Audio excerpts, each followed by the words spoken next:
यह अफगानिस्तान की हार है, जहां काबुल के एयरपोर्ट पर अब ऐसे ही अमेरिकी सेना की वर्दी, अमेरिकी सेना के हथियार लेकर तालिबानी आतंकवादी कब्जा जमा चुके हैं। इसी अफगानिस्तान में जहां कभी अपने साम्राज्य का सूरज भी अस्त न होने का तमगा लेकर घूमने वाला ब्रिटेन भी हारा है, जहां सीमाओं के अंधाधुंध विस्तार वाला सोवियत संघ हार कर लौटा है, जहां अब अमेरिका को भी उल्टे पांव लौटना पड़ा है।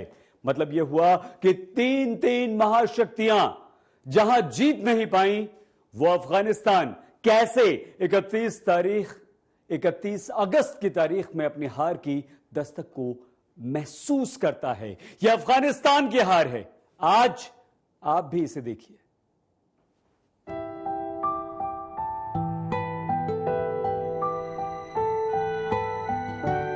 सबको लगता है कि अफगानिस्तान में अमेरिका की कहानी 20 साल पहले शुरू हुई, जब वर्ल्ड ट्रेड सेंटर पर हमले का बदला लेने अमेरिका अफगानिस्तान आया। लेकिन नहीं, ये कहानी 41 साल पहले शुरू होती है। साल था 1980, महीना था फरवरी का और जगह थी पाकिस्तान अफगानिस्तान बॉर्डर। अमेरिकी राष्ट्रीय सुरक्षा सलाहकार ज़ेबेंग्यू ब्रेजिंस्की ने कदम रखे थे, क्योंकि तब अफगानिस्तान के मुजाहिदीनों को रूस के खिलाफ मदद करने के लिए पहली बार अमेरिका ने अफगानिस्तान में अपनी नाक घुसाई थी। That land over there is yours. You'll go back to it one day because your fight will prevail and you'll have your homes and your mosques back again because your cause is right. God is on your side.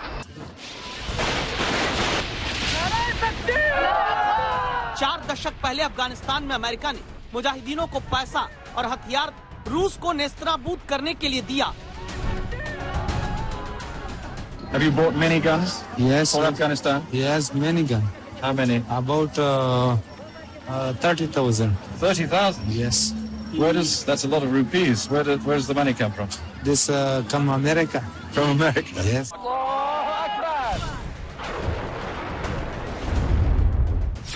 और अब अफगानिस्तान में 41 साल बाद तालिबानी आतंकियों के हाथ में बंदूक, आसमान की तरफ आतंकी बंदूक की नली और गोलियों की तड़तड़ाहट से गूंजता काबुल।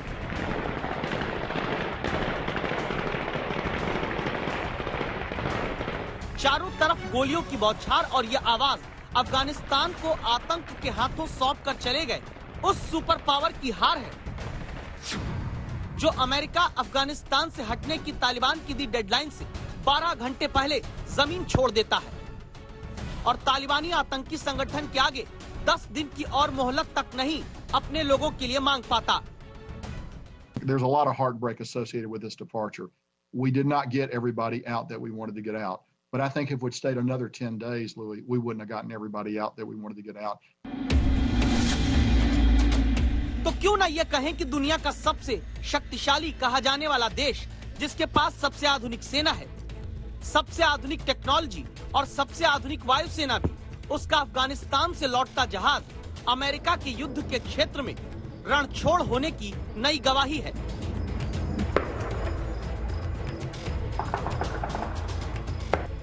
ये बारूदी आतिशबाजी काबुल के आसमान में देर रात ही तालिबान ने करके ये संदेश साफ कर दिया कि अब अफगानिस्तान के आसमान से लेकर जमीन तक जो कुछ होगा तालिबान के मुताबिक होगा।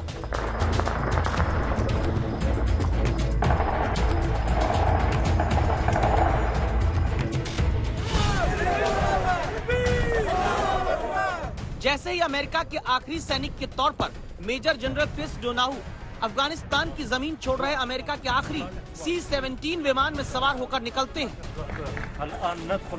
तुरंत ही तालिबान की फतेह जवाक यूनिट के आतंकी दाखिल होना एयरपोर्ट के भीतर शुरू हो जाते हैं।